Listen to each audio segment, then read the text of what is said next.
All right, so we are still on solving questions on equations of motion. And I think, okay, we still have the last question we are working on. That is, a car starts from rest and covers a distance of 40 meters in 10 seconds. Calculate the magnitude of its acceleration. So I hope our people are done. If you are done with your answer, let me have your answer.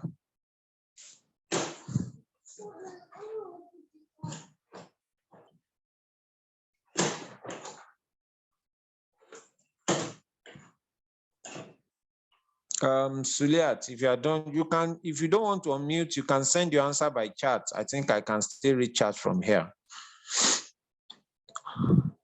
Okay. Monday, should I, okay, no screen. My screen is here. Can you see it now? Because I need to navigate the chat section and see that you are responding to the chat. There is a screen here. We have a screen. Let me write it there. We have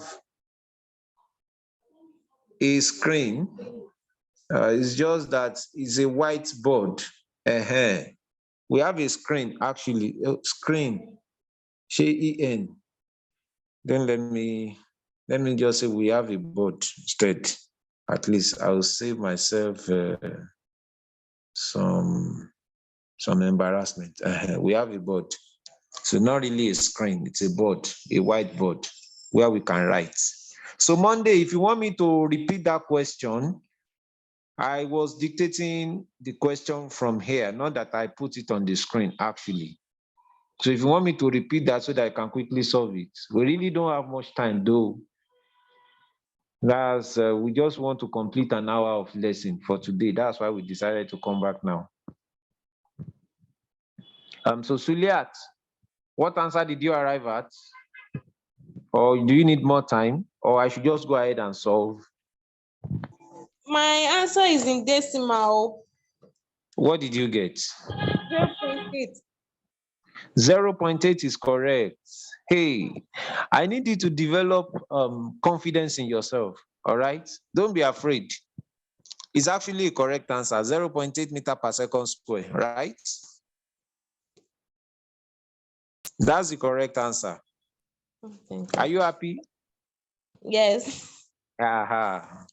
So can you explain what you did, at least for the sake of someone else that is in the class? Just give us your formula so that we can move from there. My formula is S equals to UT plus half AT square. Okay, so what and what did you now plug in? My distance is 40, that's the X, and a car starts from rest, that's the initial velocity will be 0. So the 0 times the time will be 0, and half A, we are looking for A, that's the magnitude of its acceleration, that's A, and the time is 10 square. So we have to just half A 10 square is 100. So half the 2, we have to divide 2 from the 100, that'll be 50. I'm sorry. That'll be 50. So 50 times A, that's 50A. So we have to divide both sides by 50. Good. That's interesting. Very, very correct. Okay. So I think we can only accommodate one more question. And because of time, I will not be giving you okay. I don't want to give you a calculation question this time around. I want to give you an application question, not a calculation question, an application question. I'm looking for one that is an application question. Okay, so let's treat this. Which is the motion of the prongs of a sounding turning fork? Which is the motion of the prongs of a sounding turning fork? A, circular, B, oscillatory, C, random, D, rotational. Which is the motion of the prongs of a sounding turning fork. Okay, so which one? At least you know the types of motion.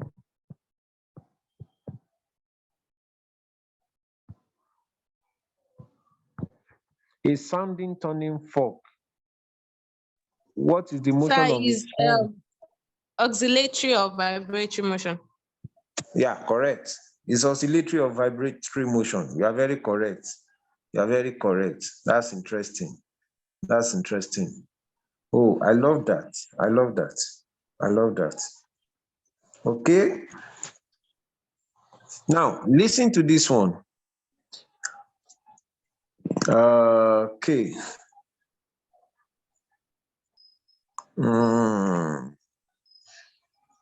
Okay. Let me give you this one. Which of the following type of motion does a body undergo when acted upon by a couple? This one may be a bit challenging, or a bit challenging. We can also treat this. I think we will use this one to explain some other concepts in physics. Which of the following type of motion does a body undergo when acted upon by a couple? A, vibrational, B, translational, C, rotational, D, random. Which of the following type of motion does a body undergo when acted upon by a couple? All right. So who wants to take the bull by the head or by the horns? When a body is acted upon by a couple, what type of motion does it undergo? Suliat, you are the only student I have back here. I think Monday's network is a bit challenging. So when a body is acted upon by a couple, when a body is acted upon by a couple, what type of motion does it undergo?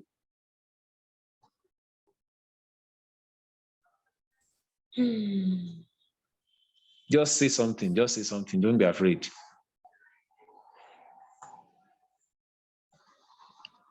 Is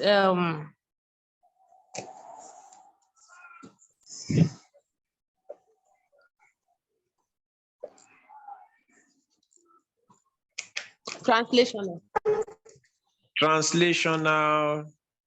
Is it part of the option? Let me read it out for you again. Yeah, so that you won't. Okay, now listen very well. Which of the following types of motion does a body undergo when acted upon by a couple? Are you there now? A, Yes. vibrational, B, translational, C, rotational, D, random.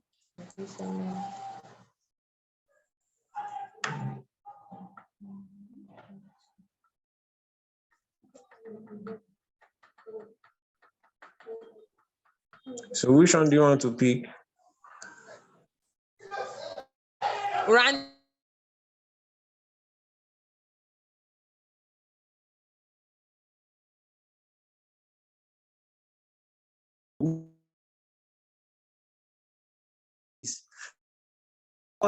Couple. Yes. No. So that is what determines motion does a body undergo when acted upon by a couple. So now, what is a couple that is acted on that body? So we need to know what a couple is. And I'm going to ask you some 2 questions before I explain what a couple is. If you can answer those 2 questions, then I will explain the concept of a couple for you.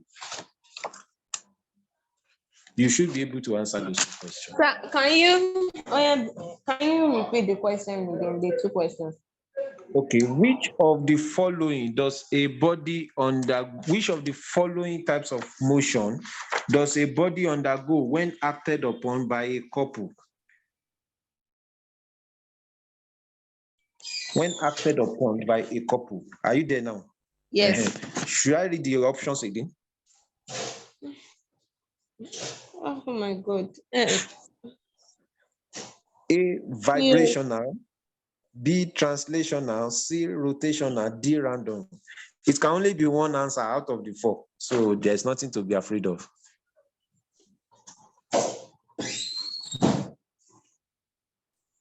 Mhm.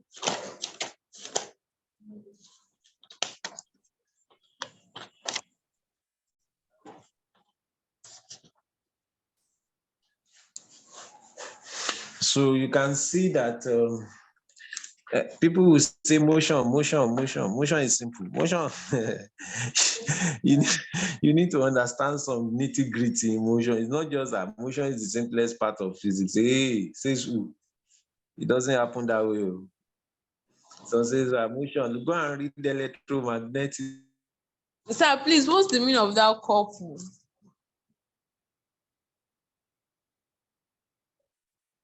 You question in magnetism, they're asking you simple questions. But when they're asking you question under motion, they're asking you difficult questions.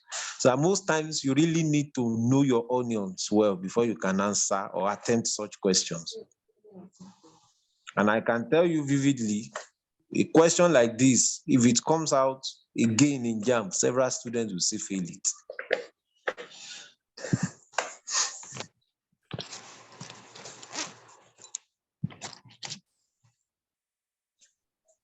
What's my answer like this? Like, please don't request me. Just say something. So that what do you say happened to the question? It's too simple, Abby. I've never heard of the question. Oh, interesting. So go and keep it. It is possible it will come out next year. So you just quickly tick and go your way. Okay.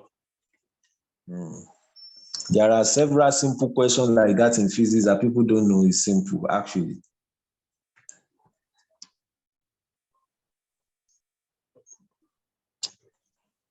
The answer is rotational. Rotational. How Yes. sure are you? 50% sure. 50%. That's a gambling. That's a guess, right?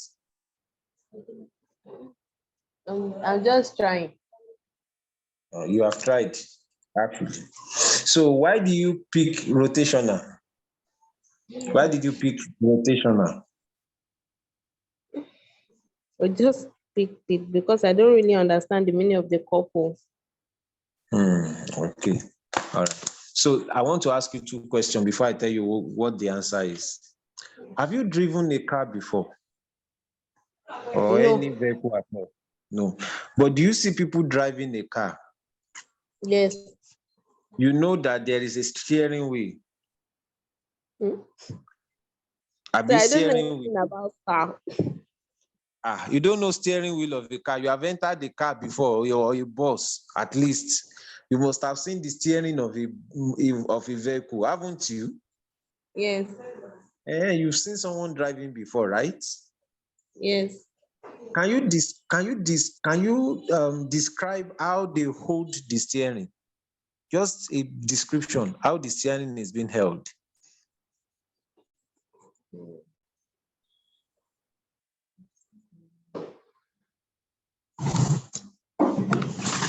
I want you to be practical because there are practical experience in these things, so that I want it to be something that it will drive home and you will see it in practical sense. I'm going to ask you a more simple amount, a more practical one, at least the ones you have engaged in severally. But because you've never driven before, at least you must have seen someone who drove a car. I don't know how to drive too. So it's not a crime if you don't know or you have not driven a car before. All right. Now, pay attention to this. And I'm going to demonstrate that with a simple diagram.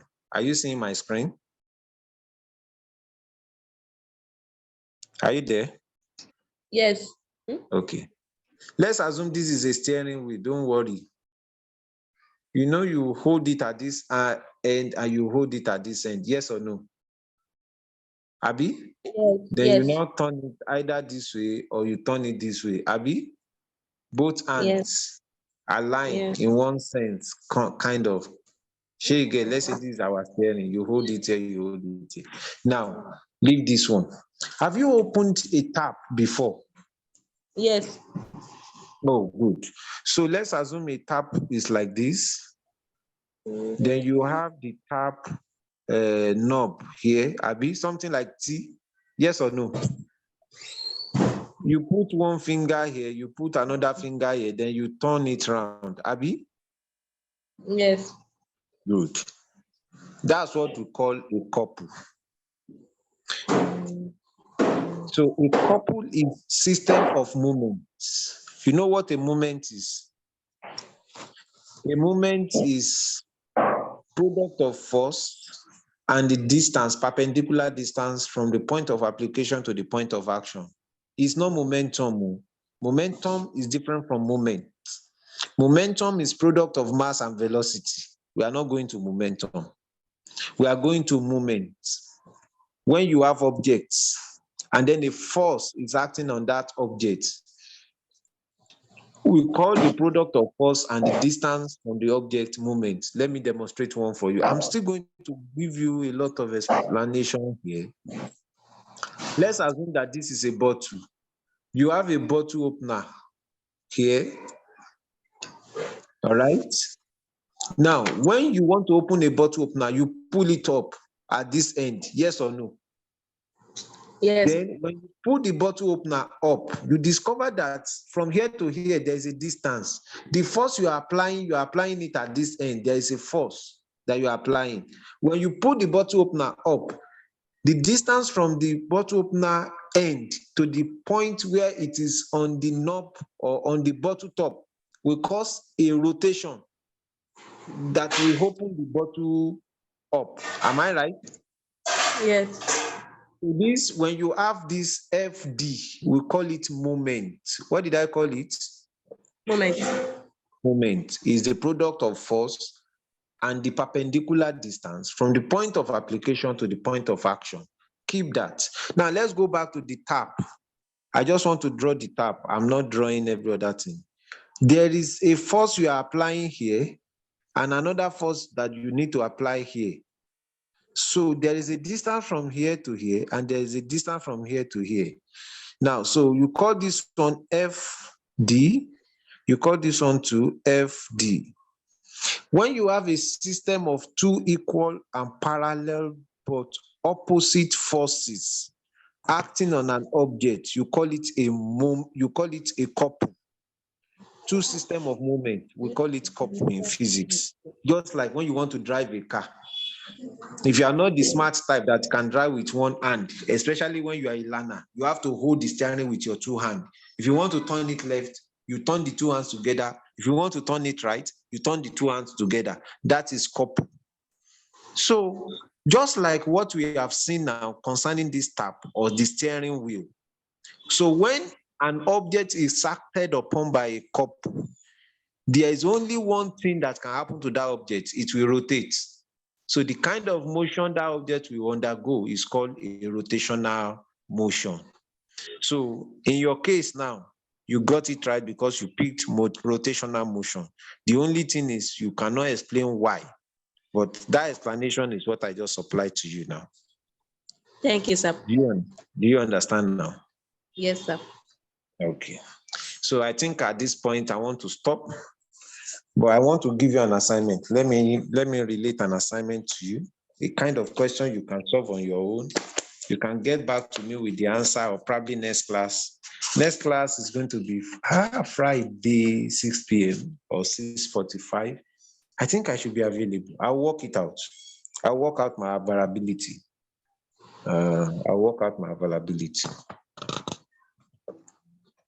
Okay. I want to give you this question. It's on dimension. So I'm going to write it on my board here so that it will be easy for you to, whether you want to screenshot it or you want to write it on your hand is fine. But I want to write this question on my board here. Okay. So pay attention. The values of X, Y, and Z, the values of X, Y, and Z, okay, respectively,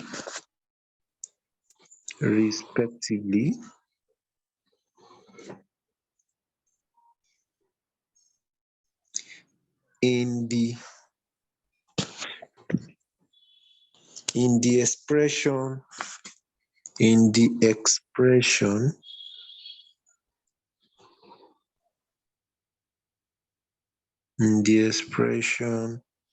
ON, in the expression M raised to power X, L raised to power Y, and then T raised to power Z.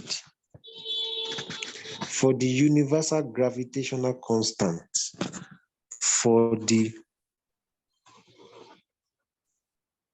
universal gravitational constant, gravitational, ONA, gravitational. Let me write it well. Gravitational constant, or the universal gravitational constant,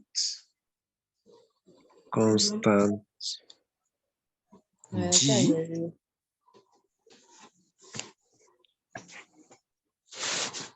for the universal gravitational constant G, R dash. So they want you to find the value of X, Y, and Z.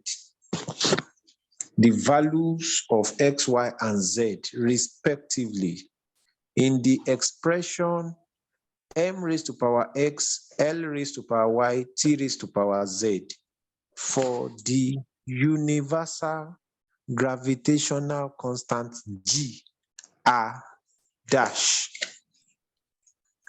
This is a question on